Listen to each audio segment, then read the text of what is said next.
Good morning, students. Let's begin our history class.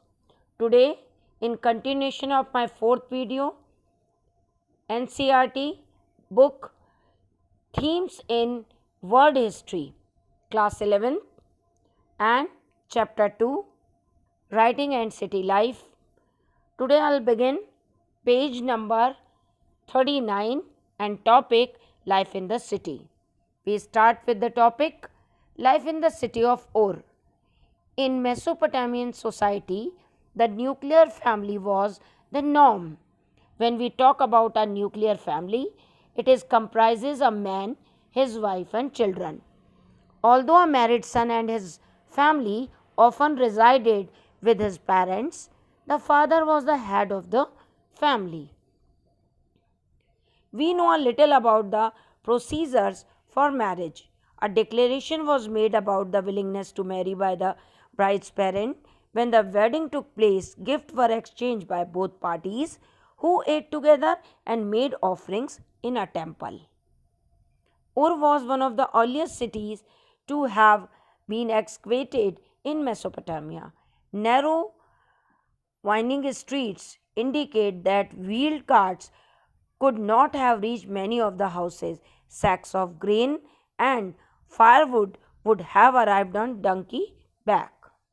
There were no street drains of the kind we find in contemporary Mohenjo-daro.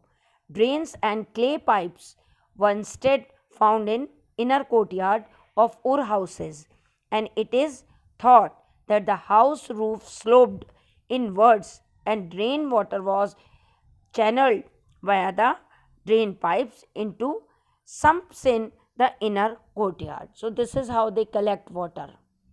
Yet, people seem to have swept off all their household refuges into street to trodden underfoot.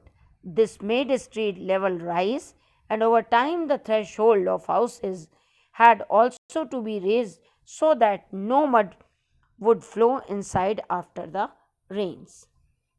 Light came into the rooms not from windows but from doorways opening into the courtyards.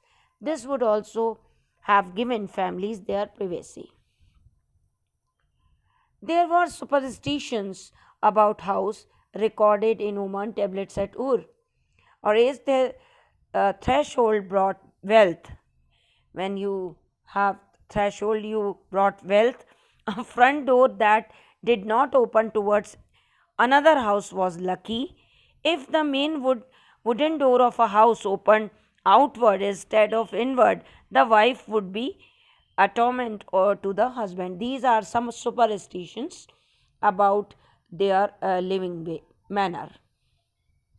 There was a town cemetery at town cemetery at Ur, in which the graves of royalty and commoners have been found, but a few individuals were found buried under the floor of ordinary houses.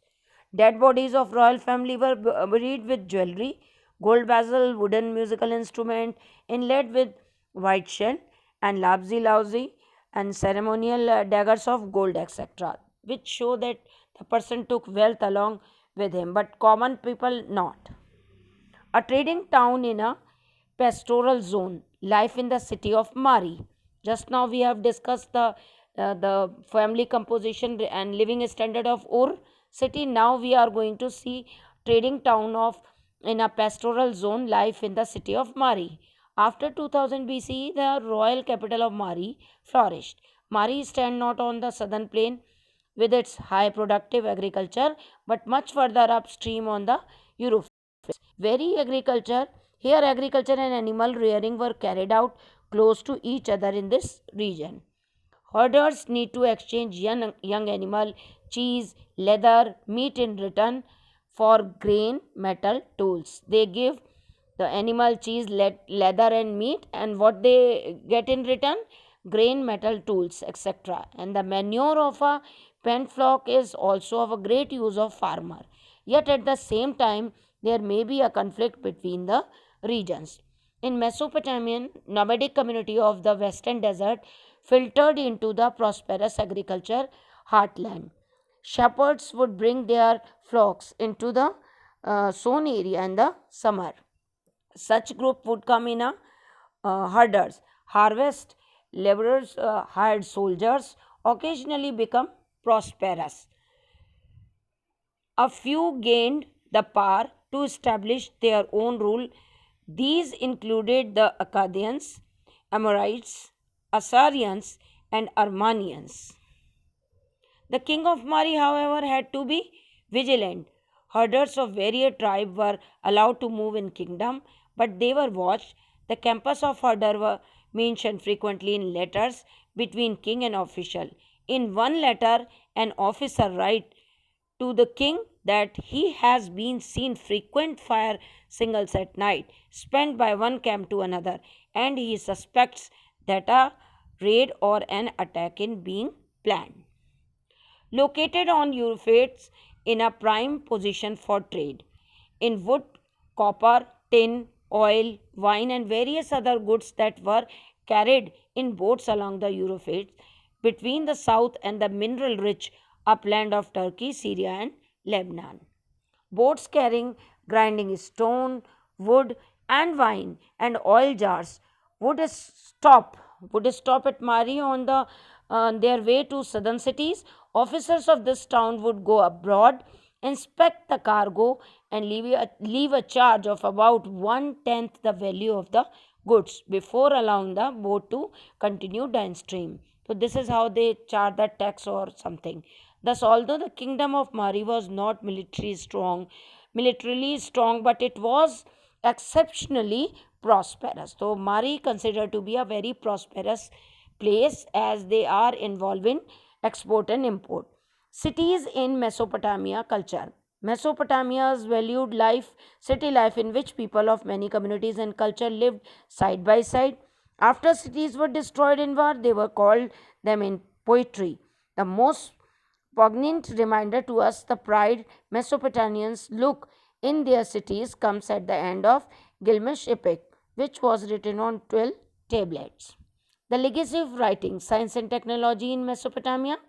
Perhaps the greatest legacy of Mesopotamia to world is its scholarly tradition of time reckoning and mathematics. This is the thing which make it rich in cultural resources. Dating around 1800 BCE are tablets with multiplication and division tablets, square and square root tablets, and tables of compound interest. Example is given there. The square root of 2 was given like this. Students had to solve problems such as following a field of area such is covered one finger deep in water. Find out the volume of water. This is how they do mathematic calculation. The division of the year into 12 months according to the revolution of the moon around the earth. The division of the month into 4 weeks, the day into 24 hours, an hour into 60 minutes. All that we take for granted in our daily lives has come to us from Mesopotamians.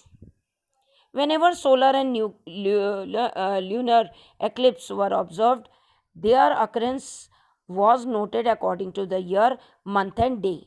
So too there were records about the observed position of stars and constellations in the night sky. None of these monuments Mesopotamian achievement would have been possible without writing and the urban institution of schools where students read and copied earlier written tablets and where some boys were trained to become not record keepers for administration but intellectuals who could build on the work of their predecessors. So this is what we finish up to the city life, and the next topic, cities in Mesopotamia and the legacy of writing. So chapter is over. We are going to do the question answer related to this in next class. These videos will help you to make notes in your copy. Thank you very much. Have a nice day.